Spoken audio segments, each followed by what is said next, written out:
Hello guys, मेरा नाम है अर्जुन। और जब कोई बच्चा पहली बार स्कूल जाता है तो उसे हर सब्जेक्ट की जानकारी दी जाती है। इसमें से एक सब्जेक्ट मैथ है जो काफ़ी डिफिकल्ट माना जाता है और स्कूल के पढ़ने वाले बच्चे इसे काफ़ी डरा भी करते हैं। कहते हैं इसे पढ़ना काफ़ी मुश्किल है। सो व्हाट इज मैथमेटिक्स और इसकी सही डेफिनेशन क्या है? वेल फ्रेंड्स, एक सिंपल लैंग्वेज में मैथमेटिक्स एक वो साइंस है जो shape, quantity, arrangement and logic से संबंधित है। मैथमेटिक्स हमारे चारों ओर है। हम कुछ भी करें, ये हमारे डे टू डे लाइफ में हर एक चीज के लिए बिल्डिंग ब्लॉक है, जिसमें से मोबाइल डिवाइसेस, आर्किटेक्चर, कला, पैसा, इंजीनियरिंग और यहाँ तक कि खेल भी शामिल है। रिकॉर्ड किए गए इतिहास की शुरुआत के बाद से मैथमेटिक्स डिस्कवरीज हर सभ्य समाज में सबसे आगे रही हैं और यहाँ तक कि सबसे पुरानी संस्कृतियों के उपयोग में भी समाज की इच्छा के आधार पर मैथ्स की जरूरतें पैदा हुई। एक समाज जितना कॉम्प्लेक्स, उतना ही कॉम्प्लेक्स मैथमेटिक्स जरूरतें। चाइना, इंडिया, मिस्र, सेंट्रल अमेरिका, मेसोपोटामिया, इन सब देशों ने मैथ्स में योगदान दिया। जैसा कि आज हम जानते हैं, सुमेरियन कैलकुलेशन सिस्टम डेवलप करने वाले वो पहले लोग थे।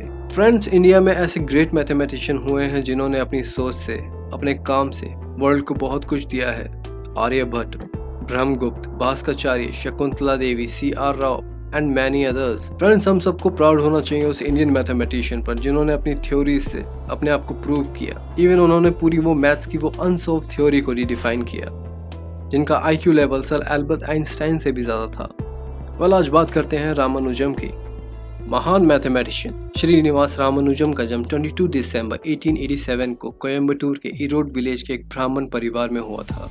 शुरू में रामानुजम सामान्य बच्चों की तरह ही थे, यहाँ तक कि 3 साल की उम्र में उन्होंने बोलना भी शुरू नहीं किया था।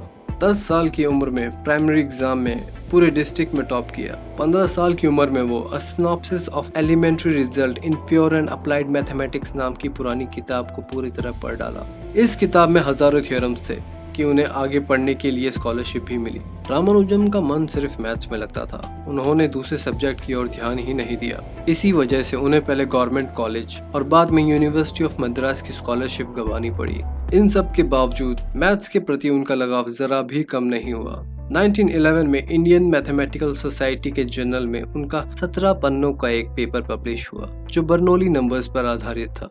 इसी दौरान रामानुजम उस समय के विश्व प्रसिद्ध मैथमेटिशियन GH हार्डी के बारे में जानने लगे थे।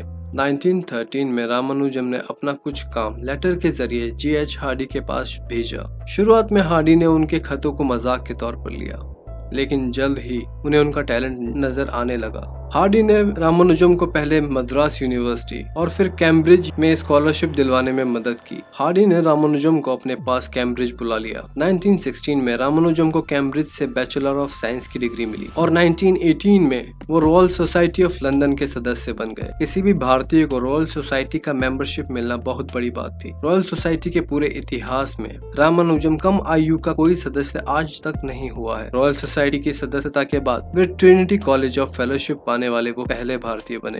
1917 में उन्हें ट्यूबरक्लोसिस हो गया था। स्वास्थ्य में थोड़ी बहुत सुधार के बाद 1919 में उनकी हालत बहुत ज्यादा खराब हो गई और वो भारत लौट आए। 26 अप्रैल 1920 को 32 ईयर्स की बेहद कम उम्र में उनका देहांत हो गया था। बीमारी की हालत में भी उन्होंने मैथ से अपना नाता नहीं तोड़ा। बेड पर लेटे लेटे वो थ्योरम्स लिखते रहते थे। पूछने पर कहते थे थ्योरम सपने में आए थे। रामानुजम के बनाए ऐसे ढेरों थ्योरम्स हैं जो आज भी किसी पहेली से कम नहीं। उनका एक पुराना रजिस्टर 1976 में ट्रिनिटी कॉलेज की लाइब्रेरी से मिला था, जिसमें थ्योरम्स और कई फॉर्मूलेज थे। इस रजिस्टर के थ्योरम की गुत्थी आज तक नहीं सुलझ पाई है। इस रजिस्टर को रामानुजम की नोटबुक के नाम से जाना जाता है। रामानुजम को ईश्वर में अपार विश्वास था। जब उनसे मैथ्स के फॉर्मूले की ओरिजिन के बारे में पूछा जाता था तो वो कहते थे कि उनकी ईश देवी नामक गिरी देवी की कृपा से उन्हें वो फॉर्मूला सूझा।